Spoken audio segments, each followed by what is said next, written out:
Ce matin, on s'est réveillé vers 10h. Ça fait du bien un peu plus de sommeil. C'est une journée un peu spéciale aujourd'hui. On voudrait rester à Merzouga. Et comme les cyclistes du Tour de France qui font quand même du vélo pendant leur journée de repos, nous on va faire joujou dans les dunes de l'Arc Chéby. On décharge les motos des bidons d'essence et des tentes et on part juste avec la trousse à outils et la pharmacie. La première approche dans les dunes est hésitante. On trouve qu'on a du mal à rouler. On plante les motos, on arrive à peine à tourner. Les motos restent lourdes même sans le chargement et ça manque de puissance.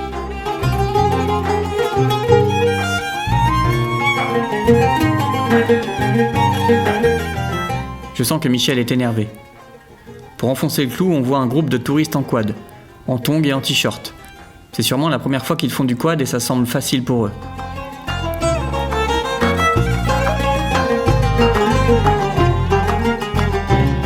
On peut pas être si mauvais, c'est pas possible. Piqué au vif, on se dit qu'il faut essayer en mettant du gros gaz. Là, on est à fond de 3. C'est pas glorieux.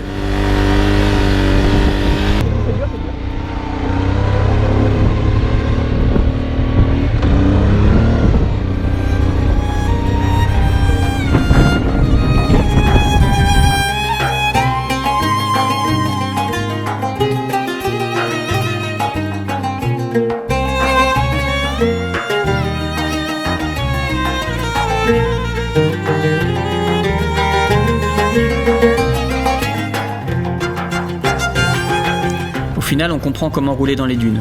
On utilise le relief pour redonner l'élan à la moto. La partie de la dune soufflée par le vent est plus portante que de l'autre côté.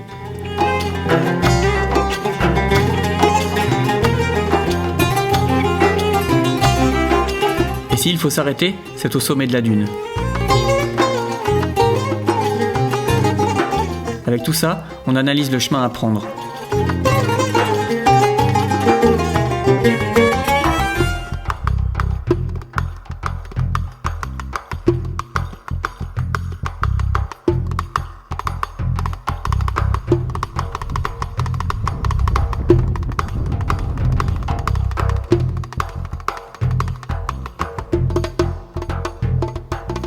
Franchement, on s'amuse vraiment dans les dunes même si on manque de puissance.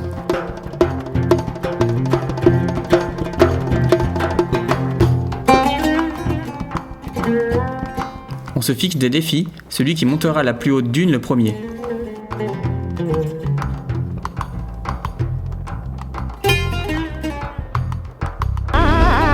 J'ai fait links. Oh, j'y vais à fond là. Oh putain.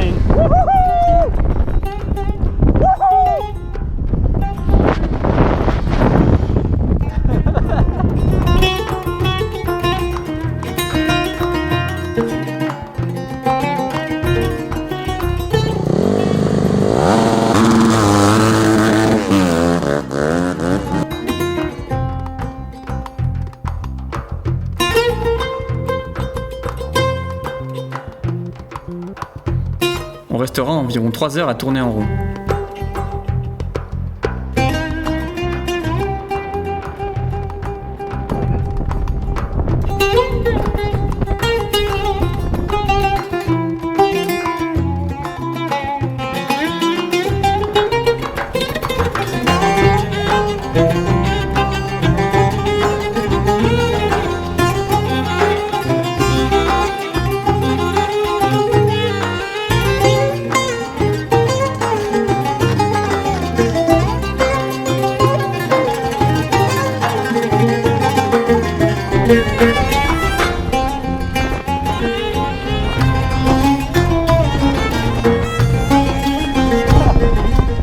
Allez, on va manger.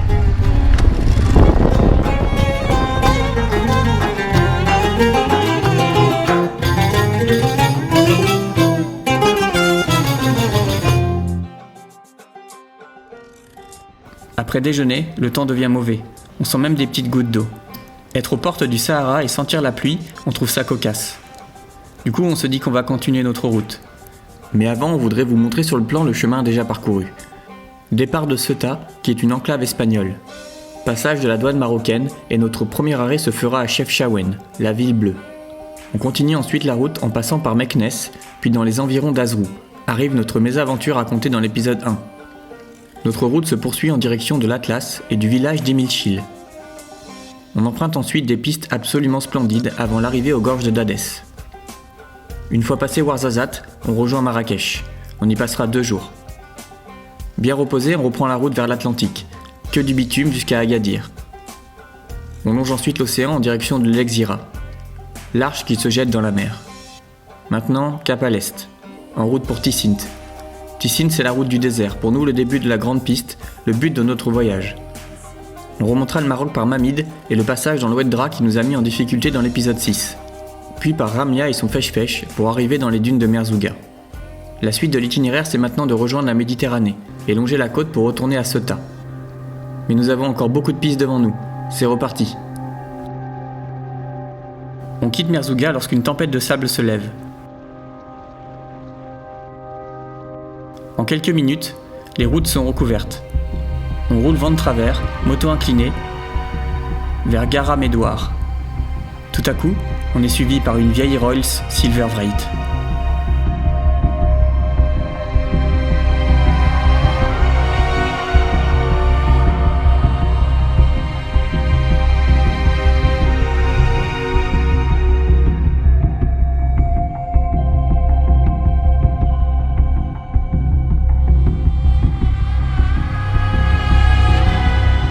Vous l'aurez compris, nous sommes sur un lieu de tournage du film Spectre.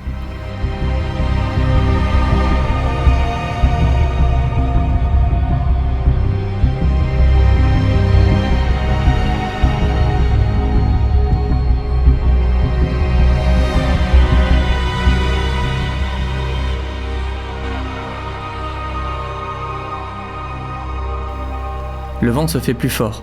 On trouve rapidement un camping à Madid. Réveillés brusquement à 2h du matin par le tonnerre et le bruit de la pluie, nous sortons bâcher les motos et récupérer bottes et pantalons de moto restés dehors.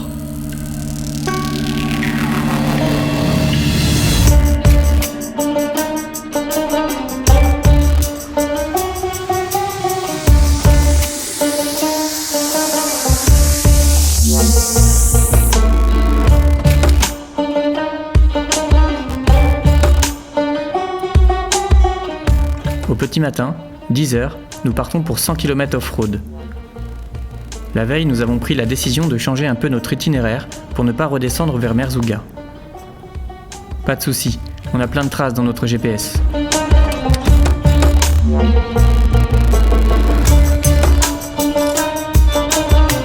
Le début de la piste, qui part de Madid, est très agréable avec les Transalpes. Ça fait plusieurs milliers de kilomètres qu'on roule avec ces motos. On a connu les pierres et le sable. On commence vraiment à bien les maîtriser.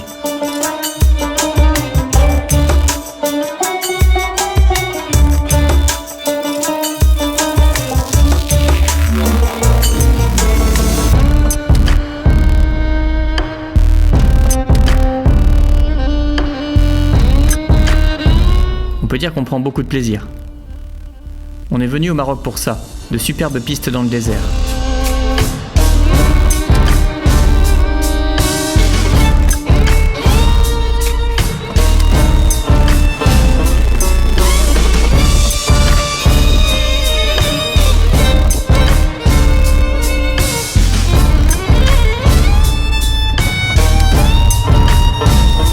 Plaisir rapidement interrompu par notre première crevaison. Et voilà, ce qui devait arriver arriva. On a crevé. Mais c'est presque surprenant parce que vu tous les cailloux qu'on a rencontrés sur la route, et à la vitesse des fois que ça tape,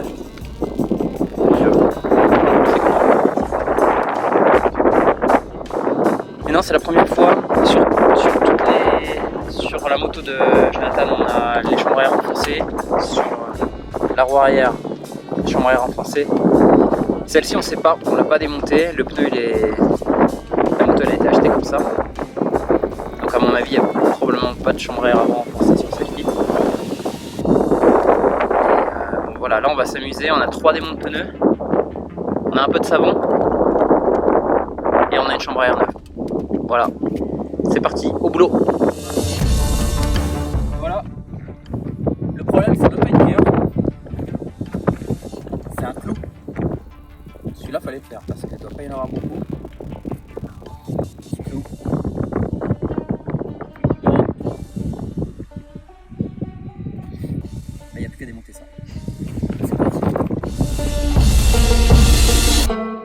Effectivement, sur l'ensemble du trajet, une seule crevaison. Et pourtant, nous sommes passés dans les véritables champs de pierre. Nous sommes très satisfaits des chambres à air renforcées et des motos. Car si dans le sable, c'est pas ça, dans les pierres, elles sont très bien.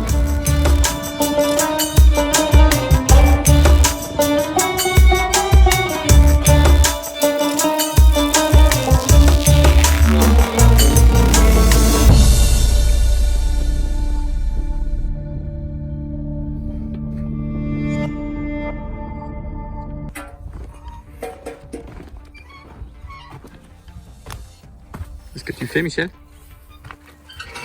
Je vais prendre une douche là. Donc je remonte de l'eau du puits. Je pense que c'est une bonne idée.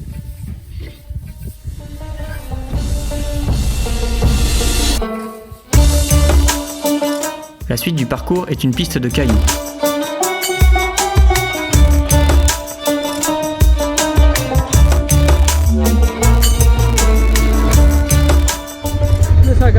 On fume pas. Non. Allez, bonne journée. «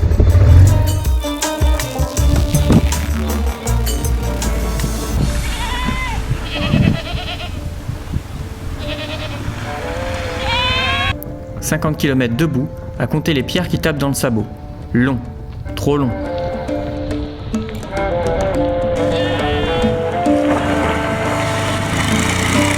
On était content de voir enfin Boutnib arriver.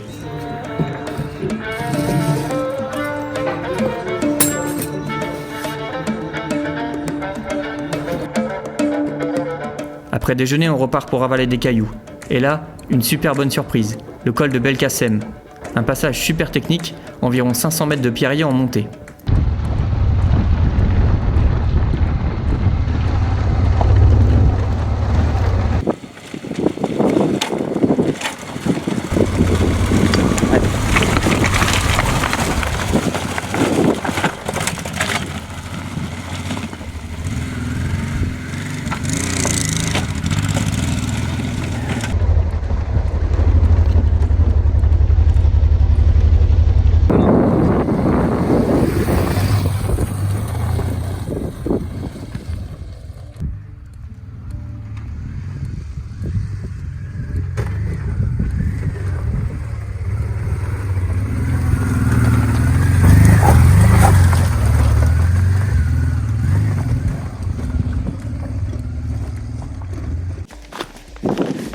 Voilà à peu près ce que la Transalp peut faire sans trop broncher quand même. On peut quasiment tout passer debout, de temps en temps ça touche un peu le cadre, alors ça cale un peu la moto.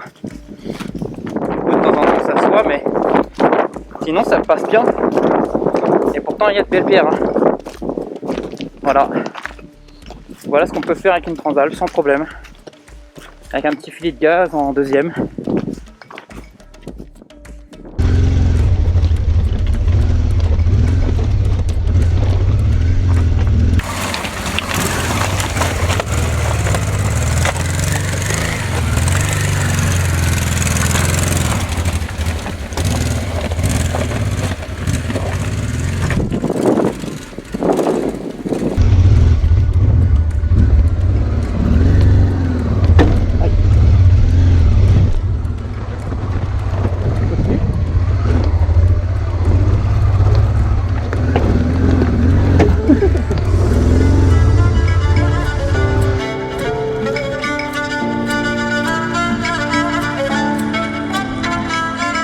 On continue notre route en direction de Talsint.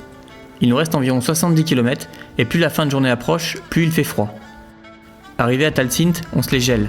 On n'a qu'une envie, trouver un hôtel et dormir. Problème, il n'y a qu'un seul hôtel ici et il est hors de prix. Le thermomètre affiche 8 degrés. On est surpris car depuis qu'on est arrivé au Maroc, il fait chaud. Sur Maps.me, on voit un lieu pour dormir à 5 km d'ici, une auberge sûrement. Quand on arrive, rien, Walou. Mais on croise Rachid dehors. On lui parle de notre recherche d'hôtel et il nous propose de dormir chez lui, façon Antoine de Maximi. On n'hésite pas un seul instant. Rachid a l'air très sympa, on est heureux d'en apprendre un peu plus sur les Marocains. Il a déjà dîné, alors on lui dit qu'on retourne à Talsint pour manger quelque chose et qu'on reviendra dans 1 heure. On passe faire des petites courses pour ne pas revenir les mains vides et on trouve un petit snack discothèque où on dînera un sandwich. Nous arrivons à nouveau chez lui, mais de nuit cette fois.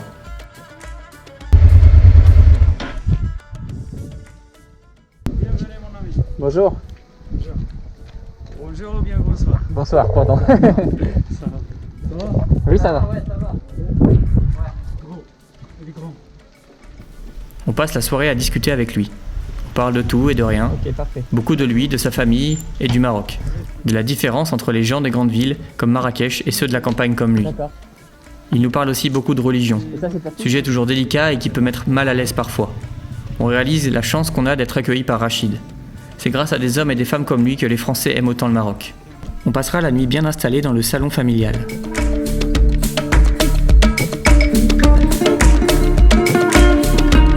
On tenait à vous remercier, car vous êtes de plus en plus nombreux à nous suivre, et nous venons de passer le cap des 500 abonnés sur YouTube. Alors merci.